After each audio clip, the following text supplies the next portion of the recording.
할렐루야, 6월 첫째 주를 시작하는 월요일 아침입니다. 오늘도 하나님 말씀으로 승리하는 한 주간이 되시길 축복합니다. 오늘 우리에게 주시는 하나님의 말씀은 여호수아 4장 1절에서 9절까지의 말씀입니다. 그 모든 백성이 요단을 건너가기를 마침에 여호와께서 여호수아에게 말씀하여 이르시되 백성의 각 지파에 한 사람씩 12사람을 택하고 그들에게 명령하여 이르기를 요단 가운데 제사장들의 발이 굳게 선 그곳에서 돌 12를 택하여 그것을 가져다가 오늘 밤 너희가 유숙할 그곳에 두게 하라 하시니라. 여호수아가 이스라엘 자손 중에서 각 지파에 한 사람씩 준비한 그 12사람을 불러 그들에게 이르되 요단 가운데로 들어가 너희 하나님 여호와의 궤 앞으로 가서 이스라엘 자손들의 지파 수대로 각기 돌 1개씩 가져다가 어깨에 매라. 이것이 너희 중에 표징이 되리라. 후일에 너희의 자손들이 물어 이르되 이 돌들은 무슨 뜻이냐 하거든 그들에게 이르기를 요단물이 여호와의 언약궤 앞에서 끊어졌나니 곧 언약궤가 요단을 건널 때 요단물이 끊어졌으므로 이 돌들이 이스라엘 자손에게 영원히 기념이 되리라 하라 하니라. 이스라엘 자손들이 여호수아가 명령한 대로 행하되 여호와께서 여호수아에게 이르신 대로 이스라엘 자손들의 지파의 수를 따라 요단 가운데에서 돌 12를 택하여 자기들이 유숙할 곳으로 가져다가 거기에 두었더라. 여호수아가 또 요단 가운데 곧 언약궤를 맨 제사장들의 발이 선 곳에 돌 12를 세웠더니 오늘까지 거기에 있더라. 하나님의 백성으로 하나님의 은혜를 경험하지 않는 사람은 거의 없습니다. 그런데 하나님의 은혜와 감격을 오래 유지하는 사람은 그렇게 많지 않습니다. 왜냐하면 시간이 지남에 따라 하나님의 은혜와 감격을 잊어버리기 때문입니다. 오늘 본문에 보면 하나님께서 여호수아에게 가나안 땅으로 입성하기 전 각 지파에 한 사람씩 12사람을 택하고 제사장들이 발을 굳게 선 요단강의 그곳에서 12돌을 취하여 길갈에 세워두라고 명령하신 장면이 나옵니다. 왜 하나님께서는 각 지파에 한 사람씩 12사람을 택하게 하시고 요단강에 서 있는 그 돌들을 취하여 유숙하는 곳에 두라고 말씀하고 계시냐는 것입니다. 그것은 하나님의 은혜를 계속해서 유지하기 위해서 그런 것입니다. 2절 3절의 말씀입니다. 백성의 각 지파에 한 사람씩 12사람을 택하고 그들에게 명령하여 이르기를 요단 가운데 제사장들의 발이 굳게 선 그곳에서 돌 12를 택하여 그것을 가져다가 오늘 밤 너희가 유숙할 그곳에 두게 하라 하시니라. 2절에 보면 각 지파에 한 사람씩 12사람을 택하고 라는 말씀이 나오는데 이는 이스라엘 12지파 모두가 하나님의 능력으로 요단강을 건넌 사실을 기억하라는 것을 의미합니다. 부모는 누구보다 그 자녀에 대해 잘 알고 있습니다. 태어나면서부터 자녀를 양육했기 때문에 자녀의 습성 하나하나 모르는 것이 없습니다. 마찬가지로 하나님의 백성에 대해 가장 잘 아시는 분이 계시는데 그분이 바로 하나님입니다. 하나님은 우리를 지으셨기에 누구보다 우리의 체질을 아십니다.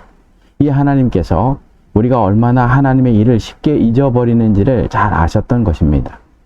그래서 하나님께서 이스라엘 백성의 힘이 아닌 하나님의 은혜와 능력으로 요단강을 건넌 사건을 대대로 기억하기 위해 요단강의 도구를 유숙할 곳에 두라고 말씀하신 것입니다. 때때로 우리는 삶이 풍족해지면 하나님을 잊어버리는 은혜를 저버리는 때가 참으로 많습니다. 이때 우리가 다시 정신을 차리기 위해 필요한 것이 있는데 그것은 요단의 돌입니다.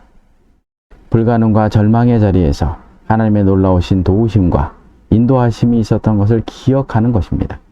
그것이 우리를 다시 일어서게 하고 초심으로 돌아가게 한다는 사실입니다. 결혼한 분들에게 세상에 다시 태어나도 지금의 남편과 아내와 다시 결혼하겠습니까? 라고 물으면 96%가 아니라고 답한다고 합니다.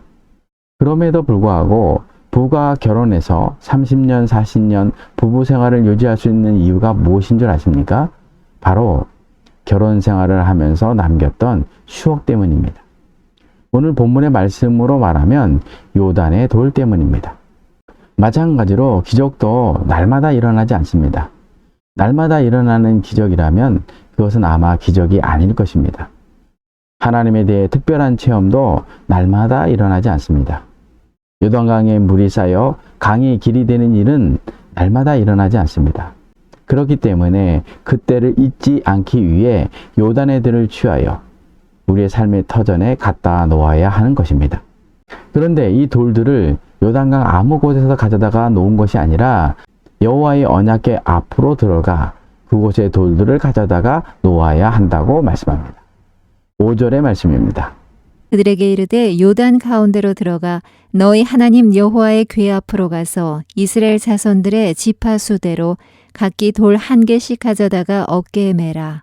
여기 보면 여호와의 궤 앞으로 가서 라는 말이 나오는데 이 말의 뜻은 이스라엘의 대표가 언약궤 앞, 즉 하나님의 능력이 일어났던 곳으로 들어갔다는 것입니다. 그리고 그곳에 돌을 취하여 어깨에 메고 자신들의 숙소에 놓았다는 것입니다. 우리가 생각할 때 믿음이 그냥 지켜질 것이라고 생각하지만 믿음도 그냥 지켜지는 것이 아닙니다. 교회에 출석만 한다고 해서 믿음이 성숙해지는 것이 아닙니다. 하나님의 능력의 그늘 아래 있어야 우리가 하나님의 특별한 은혜를 체험하고 이 은혜를 통해 우리의 믿음이 성장하게 되는 것입니다. 그래서 하나님께서는 요단의 돈을 아무 데서나 취하라고 말씀하지 않고 하나님의 능력을 상징하는 여호와 궤 앞으로 들어가서 그곳의 돌들을 취하라고 말씀하고 계시는 것입니다. 바울을 보십시오. 바울은 자신을 사도라고 말합니다. 그런데 왜 바울은 자신을 일컬어 사도라고 말하고 있냐는 것입니다. 사실 사도라고 하는 말을 스스로 사용한다는 것은 그렇게 쉬운 말이 아닙니다. 왜냐하면 사도라고 하는 말은 헬라어로 아포스톨로스로 그 의미는 경건하여 예수님에 의해 다른 사람들 중에서 선택되어 부름받은 자라는 의미를 가지고 있기 때문입니다. 그럼에도 불구하고 바울이 스스로 하나님의 사도라고 고백할 수 있었던 것은 다른 것이 아닙니다. 그가 예수님을 위해 감옥에 갇히고 40의 감암매를 5번이나 맞고 3번 태장에 맞고 1번 돌에 맞고 3번 파선하고 광야의 위험과 바다의 위험과 거짓 형제의 위험을 당하고 여러 번 자지 못하고 줄이고 목마르고 여러 번 굶고 춥고 헐벗는 상황 속에서도 하나님의 능력의 그늘 아래 있었기 때문입니다. 그래서 바울은 이 모든 것을 경험한 후 이런 고백을 합니다. 내가 부득불 자랑할진대 내가 약한 것을 자랑하리라. 무슨 말입니까? 자신의 힘으로 이 모든 것을 고백하는 것이 아니라 하나님의 은혜와 능력으로 이 모든 일이 되었다고 고백하고 있다는 사실입니다. 이처럼 바울은 하나님의 능력의 그늘 아래서 요단의 돌들을 자신의 가슴 안에 많이 쌓았던 것입니다.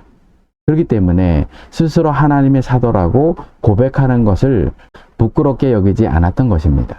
그저 하나님께서는 여호와 궤 앞으로 들어가서 돌을 취하라고 말씀하셨던 것입니다.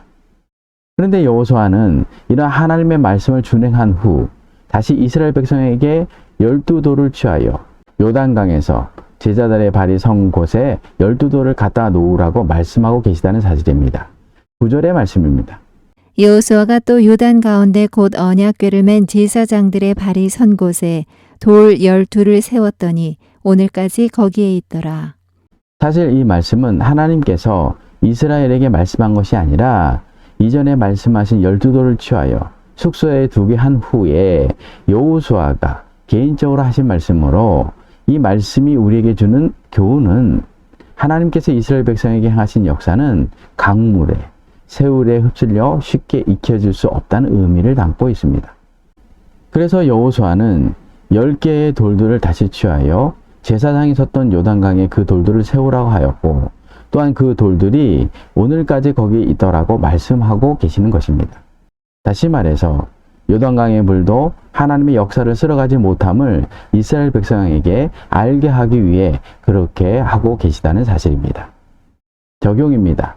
하나님께서 역사하신 일을 삶의 터전으로 가져와 후손들까지 기억하도록 하는 모습에서 무엇을 느낍니까? 내게 역사하신 하나님을 기억하는 요단의 돌은 무엇입니까? 믿음이 온전해지기 위해서는 2가지가 합해져야 합니다. 첫째는 하나님으로부터 온 믿음입니다. 이 믿음이 있어야 우리가 신앙생활을 시작하기 때문입니다. 그런데 우리가 신앙생활을 시작했다고 해서 성숙한 신앙인이 되는 것은 아니라는 사실입니다. 교회는 10년 다녔습니다. 20년, 30년 신앙생활 열심히 했습니다.